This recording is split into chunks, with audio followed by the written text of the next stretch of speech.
Welcome to another episode of Tech Talk. This week we have Julie Raese from Century 21 Affiliated. Welcome, Julie. Good morning. How long have you been a realtor? Over 30 years. I started when my daughter was 6 months old, and she's 31 now, so I guess it's almost 32 years now. Tell us what would be like the first step in the process for home buying.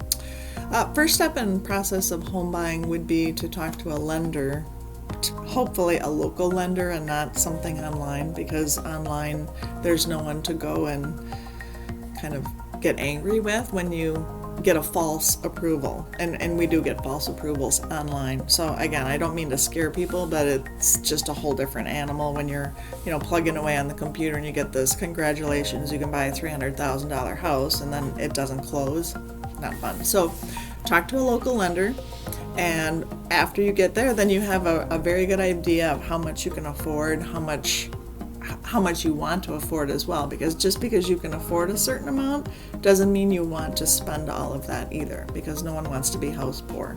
So if that makes sense. So that's your first kind of a financial check to see where you're at. And if there's anything you need to do to become qualified, that lender will help you, point you in the right direction of things that you should do to improve your credit score, because the interest rate is driven by what your credit score is, so it goes up and down. How long does it usually take to buy a home? Typically from the day that we get an offer accepted, it's about 45 days to close. So it depends how long you will need to look at homes. It could be 30 days, 60 days, and then you have the problem of not a lot of inventory. So when there's not a lot of inventory, the house maybe that you are thinking in your head you really want isn't for sale yet. So sometimes that could take 6 months. So that's why it's so important to be ready financially, and you want to have that piece of paper so that if and when that house that's perfect for you comes up, you're ready. You don't want to have to be going and calling a lender and making an appointment at that time, because then you will miss that house. Can you explain the difference between a buyer and a seller's market? Seller's market is when there's less inventory for buyers to buy. It's basically supply and demand. So back when GM closed and the economy tanked, there was a ton of houses on the market, there was a ton of foreclosures on the market, and it was a buyer's market because a buyer could pay, much less than the list price. They had their choice of any house, but there weren't a lot of buyers around either, because no one had any confidence to buy anything. So then as we got through all of that, it's just kind of switched completely to now it's a seller's market, because we have less inventory, and we've had less inventory ever since that time frame, because most of the builders that we had at that time all left. So then new construction stopped completely. And so now that's where we're trying to get new construction back going again, and that will help with the existing issues as well. So if you're following in Janesville now, we've got several apartment complexes going, because we are just short all the way around on housing. How much would one have to pay an agent to help them buy a house? That is typically nothing. The seller pays the commission and all of the costs related to the real estate portion of the sale at the closing, unless you're buying a house that's for sale by owner, and if they don't want to pay the realtor fee, then you could pay as much as 3% if you have a realtor helping you with that situation. And by the way, that is a good thing to have a realtor help you.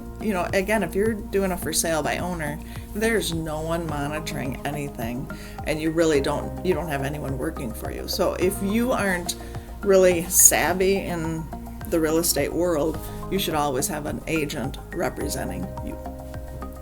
What kind of credit score is needed to purchase a home? Oh, I knew you were going to ask me that one. Back when I started, we actually had to financially qualify people. And so now it's really nice for me to dismiss that. I used to have to ask people what they made and what their debts were and their credit. It was like, I was like a lender. So I believe it needs to be at least 650. And again, there's different lenders, and we still some of those are a little bit like bottom feeders. So there's people out there that have a lower credit score, and there's some of those kind of internet lenders that will just charge so many fees to give a less desirable credit score alone. So we always want to make sure. I mean, if you should rent, you should rent.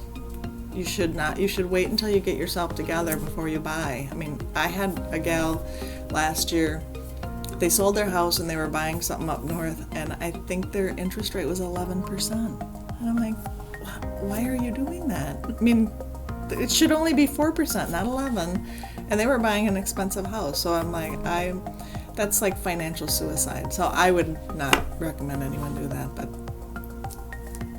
how much is needed for a down payment? there's actually VA programs that you don't need any money down. There's FHA programs that are 3% down. There's some of the lenders have local programs where you don't need much down. But then if you don't have 20% down, you will have to pay PMI insurance, which is insurance that you have to pay for the bank, that if you default, the bank gets paid. So it doesn't have anything to do with you, but you get to pay it. Should someone sell their current home before buying a new one? In this market, it's harder to write an offer subject to the sale of their home because things go fairly quick. But I have 3 right now that we're trying to do. So, you have to kind of just jump in somewhere. And we live in a very conservative area. So even if you can afford to keep this house and buy that house, many people choose not to. It's too stressful. So we figure it out. How long can the seller take to respond to an offer? It depends on what's in the offer. Typically, we write about a 24-hour turnaround because that's the only way to protect a buyer from another offer or 2 or 3 coming in. So we usually try to get a quick response as quick as we can. Should a home inspection be ordered? Always. I would always recommend it, but I have people, if you get a seller or a buyer who's bought 10 or 15 homes and they're buying it maybe for a rental, a lot of times they won't get a home inspection because they know now what to look for. But anyone else, I always recommend it because, for the cost of a home inspection, finding one major issue, opening up the furnace to see if the heat exchanger is cracked. I mean, we can't see that stuff, and that's a big ticket item. So I always recommend it. Do I need to do a final walkthrough? Always. What if, one time I had the sellers took the stainless steel appliances out and swapped them with some crappy old white ones. So we did the final walkthrough and we're like, no, that's not gonna work. Or what if a pipe broke and the basement's full of water? I'm telling you, the minute we close and you walk through that door, if there's something wrong, it's a lot harder to find the seller to get you. I mean, what's he gonna do? Oh, sorry, so trying to protect you, the buyer, until you actually own to make it all smooth and not a bad story. I mean, no one likes that. Tell us how technology helps you in your business. I can work from anywhere. It's awesome. I love technology. And if you notice, I was just kind of talking about this with a broker, but back when we started 30 years ago, we had to physically go pick up keys. We had to physically deliver offers. We didn't even have a fax machine then. So, jumped. So, if you did 2 million in volume, you were really busy because you were out, you know what I mean? You were driving around. You were just physically doing everything. So, now it's common that there's several agents in our office. You do 8 million, 11 million, 15 million, 20 million by yourself. Because of the computers. We do electronic signatures now, which is, you don't even have to physically meet to prepare the offer or to present to a seller. I mean, it's pretty wonderful. I love it. Is there anything that frustrates you about technology? Just when the internet doesn't work. So, but most of the time, I mean, that's it. How do you utilize the internet and social media to sell homes? Well, everyone, if you're looking to buy a home, you are glued to your phone or glued to your computer looking for listings. So anywhere that you can, social media, Facebook. I'm not on Instagram for work, which I think I kind of want to be because that's kind of a photo, related media. So it works good for, I think, houses. You know what I mean? But yeah, I do I have a business page on Facebook and a personal page on Facebook. So I try to keep the listings on the business page to not irritate my friends. Do you use video and virtual tours to market homes? I do videos on kind of the higher end ones. I mean, like the smaller houses, the video probably wouldn't do a whole lot. And unfortunately or unfortunately, sometimes by the time we actually get the video done, it's already got an offer. So, it's not as much needed, but it's cool because people look at them. What are the most effective ways to advertise properties to prospective buyers? Still going on the MLS, where we put everything, because that's where we all share data with all the other agents. But then you have Zillow, Realtor.com, all of those upload from our MLS, so that's how they get their information. And so basically all the websites, we're on like over 500 different websites. Don't ask me what they are because I can't tell you all of them. But if you're not out there, you don't exist. So that's where, like, if you're trying to do this yourself and you're not working with anyone, then how does anyone know you're for sale? Because that's going to be the most important. The more people that we can get to see your listing, the better chance you have for multiple offers, which is a better price, quicker sale, all that. What information is the most important when you're creating a new listing on the MLS?